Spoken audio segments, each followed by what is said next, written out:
નમસ્કાર, આપ જોઈ રહ્યા છો સ્પાર્ક ટુડે ન્યૂઝ. સમાચાર પોરથી મળી રહ્યા છે. તરસાલીથી ડભોઈ તાલુકાના કાયાવરોહણ ગામને જોડતો 35.50 કરોડના ખર્ચે બનેલ 21 કિલોમીટરના રોડ ઉપર ઠેર ઠેર ખાડા જોવા મળ્યા.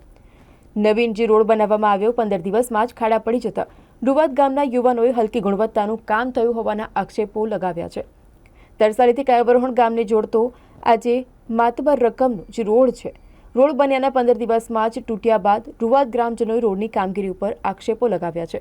જે હલકી કક્ષાની કામગીરીના કારણે રોડ તૂટ્યો છે તેની તપાસ અધિકારીઓ દ્વારા કરવામાં આવે તેમજ રોડ બનાવવા માટે જે મટીરીયલ વાપરવામાં આવ્યું છે તે લેબોરેટરીમાં ટેસ્ટ કરવામાં આવે.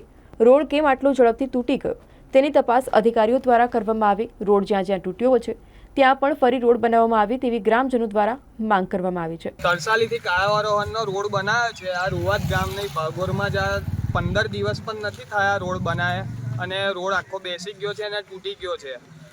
કોન્ટ્રાક્ટરની બેદરકારીથી આવું બધું થયું છે અને કરપ્શનની લીધે જ બધું થયું છે. જો આ રોડ તમે જોઈ શકો છો, ચાલુ વરસાદે જ બનાવ્યો હતો ને આ રોડ 15 દિવસમાં જ બેસી ગયો છે. તો એનું કંઈ નિરાકરણ લાવો. શું નામ તમારું?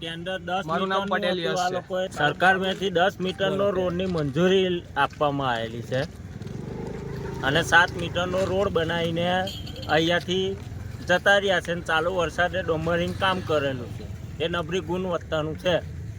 શું નામ તમારું? પિયુષભાઈ કનુભાઈ પટેલ.